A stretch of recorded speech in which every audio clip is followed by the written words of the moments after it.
So guys, good bye டக்லி திரைப்படத்துலேருந்து ஒரு சின்ன அப்டேட் கிடச்சிருக்கு. ஸோ அது என்ன அப்படின்னு சொல்லிட்டு டீட்டெயிலாக அந்த வீடியோவில் பார்ப்போம். ஸோ அதுக்கு முன்னாடி நம்ம சேனலில் சப்ஸ்கிரைப் பண்ணாமல் பார்த்தீங்கன்னா மறக்காமல் சப்ஸ்கிரைப் பண்ணி வச்சுக்கோங்க. லைக் பண்ணாமல் பார்த்தீங்கன்னா மறக்காமல் லைக் பண்ணிக்கோங்க. அப்போ நான் போகிற எல்லா அப்டேட்ஸும் உடனே வந்து சேரும். ஸோ இப்போ ஸ்ட்ரெயிட்டாக மெயின் அப்டேட்குள்ளே போயிடலாம். ஸோ குட் பை டக்லி திரைப்படத்தில் தலை அஜித் நடிக்க வேண்டிய போர்ஷன்ஸ் எல்லாம் ஷூட் பண்ணிட்டாங்க. இப்போ வந்து மற்ற போர்ஷன்ஸ்லாம் வந்து ஷூட் பண்ணிட்டு இருக்காங்க. ஸோ மோஸ்ட்லி வந்து இன்னும் 2 வீக்ஸ்க்குள்ளே முடிச்சிருவாங்க அப்படின்னு சொல்லிட்டு ஒரு அப்டேட் வந்து கிடச்சிருக்கு. ஸோ குட் பை டக்லி திரைப்படத்தோட ஷூட்டிங்ஸ் எல்லாம் வந்து ஃபெப் எண்டுக்குள்ளே முடிச்சாலும் ஸோ மார்ச் மாதத்தில் பார்த்தீங்கன்னா கண்டிப்பாக டீசர் அப்டேட் வரதுக்கு நிறையவே சான்சஸ் இருக்குது.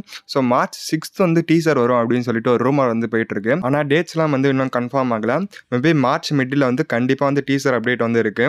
ஸோ குட் பை டக்லி திரைப்படத்தோட டீசர் பார்த்தீங்கன்னா மார்ச் ஃபர்ஸ்ட் வீக்கில் வந்து வெளியாகும். ஸோ அப்புறம் ஃபர்ஸ்ட் சிங்கிள் வந்து விடுவாங்க.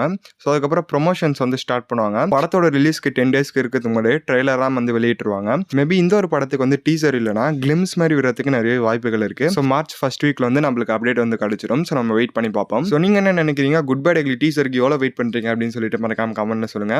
ஸோ நம்ம சேனலில் யாராவது சப்ஸ்கிரைப் பண்ணாமல் பார்த்தீங்கன்னா மறக்காம சப்ஸ்கிரைப் பண்ணி வச்சுக்கோங்க. Bye guys.